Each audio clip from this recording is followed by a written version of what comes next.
Hello guys, in this video I'm going to show you how to enable compass on the Gaia GPS application. But first of all, I just want to mention, please don't forget to subscribe to our channel, because at 100,000 subscribers we are going to show you our YouTube revenue statistics and growth strategy, how to make money online. So let's jump into it. First of all, open the application on your device.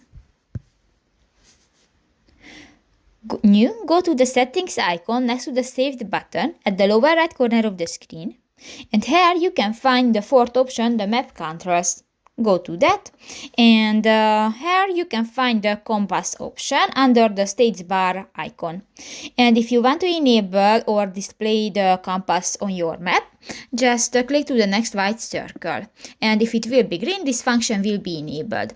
So that's pretty much it for this video, guys. See you in the next one. Bye bye.